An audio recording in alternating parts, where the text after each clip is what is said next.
तो friends, welcome back to my channel. मेरे channel को लाइक एंड सब्सक्राइब कर दें। आज मैं बताने वाली हूँ गीता के चैप्टर 2 का 22वां श्लोक क्या कहता है।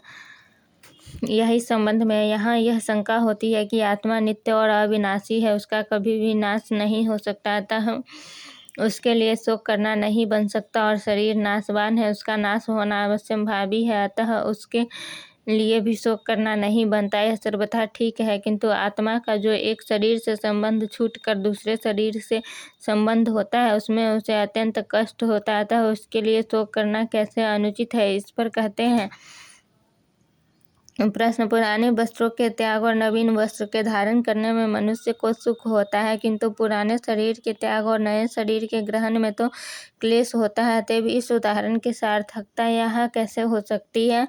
उत्तर, पुराने शरीर के त्याग और नए शरीर के ग्रहण में अज्ञानी को ही दुख होता है, विवेकी को नहीं। माता बालक के पुराने गंदे कपड़े उतारती है और नए पहनाती है तो वह रोता है, परंतु माता उसके रोने की परवाह न करके उसके हित के लिए कपड़े बदल ही देती है।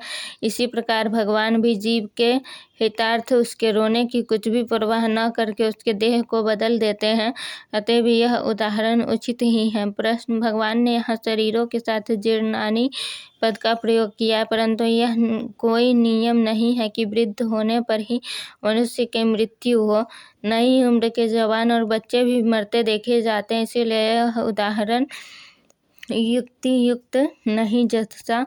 उत्तर में यहाँ जीर्णानि पद से 80 या 100 वर्ष की आयु से तात्पर्य नहीं है। प्रारब्ध बस युवा या बाल जिस किसी अवस्था में प्राणी मरता है वही उसकी आयु समझी जाती है, और आयु की समाप्ति का नाम ही जीर्णावस्था है। अतएव यह उदाहरण सर्वथा युक्ति संगत है। प्रश्न, यहाँ वशांसी और शारीरानी दोनों ही पद बहुवचनांत है। कपड़ा बदलने वाला मनुष्य तो एक साथ भी 3-4 पुराने वस्त्र त्याग कर नए धारण कर सकता है, परंतु देही यानी जीवात्मा तो एक ही पुराने शरीर को छोड़कर दूसरे एक ही नए शरीर को प्राप्त होता है। एक साथ बहुत से शरीरों का त्याग या ग्रहण युक्ति से सिद्ध नहीं है, अतएव यहाँ शरीर के लिए बहुवचन का प्रयोग अनुचित प्रतीत होता है। उत्तर, जीवात्मा अब तक न जाने कितने शरीर छोड़ चुका है और कितने नए धारण कर चुका है, तथा भविष्य में भी जब तक उसे तत्व ज्ञान न होगा तब तक न जाने कितने असंख्य पुराने शरीरों का त्याग और नए शरीरों को धारण करता रहेगा। इसीलिए बहुवचन का प्रयोग किया गया है।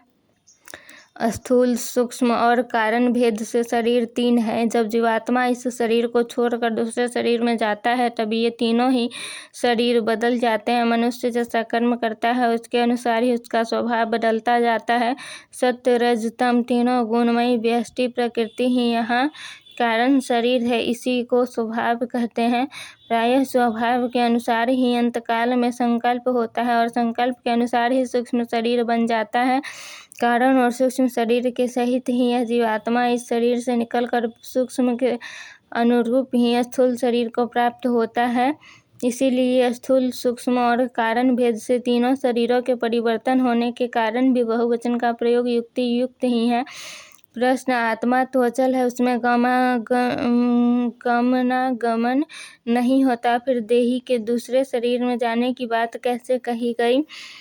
उत्तर, वास्तव में आत्मा अचल और अक्रिय होने के कारण उसका किसी भी हालत में गमनागमन नहीं होता, पर जैसे घड़े को एक मकान से दूसरे मकान में ले जाने के समय उसके भीतर के आकाश का अर्थात घटाकाश का भी घट के संबंध से गमनागमन का सा प्रतीत होता है, वैसे ही सूक्ष्म शरीर का गमनागमन होने से उसके संबंध से आत्मा में भी गमनागमन की प्रतीति होती है।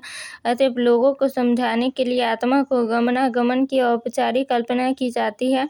यहाँ देही शब्द देहाभिमानी चेतन का वाचक है, अतएव देह के संबंध से उसमें भी गमनागमन होता सा प्रतीत होता है, इसीलिए देही के अन्य शरीरों में जाने की बात कही गई है। प्रश्न, वस्त्रों के लिए गृह्णाति तथा शरीर के लिए संयाति कहा है। एक ही क्रिया से काम चल जाता, फिर 2 तरह का प्रयोग क्यों किया गया। उत्तर, गृह्णाति का मुख्य अर्थ ग्रहण करना है और संयाति का मुख्य अर्थ गमन करना है। वस्त्र ग्रहण किए जाते हैं, इसीलिए गृह्णाति क्रिया दी गई, और एक शरीर को छोड़कर दूसरे शरीर में जाना प्रतीति होता है, इसीलिए संयाति कहा गया है। प्रश्न: नरः और देही इन दो पदों का प्रयोग क्यों किया गया? एक से भी काम चल सकता था। उत्तर: नरः पद मनुष्य मात्र का वाचक है और देही पद समस्त जीव समुदाय का, अतः दोनों ही सार्थक है, क्योंकि वस्त्र का ग्रहण या त्याग मनुष्य ही करता है, अन्य जीव नहीं। किंतु एक शरीर से दूसरे शरीर में गमनागमन सभी देहाभिमानी जीवों का होता है, इसीलिए वस्त्रों के साथ नरः का तथा शरीर के साथ देही का प्रयोग किया गया है।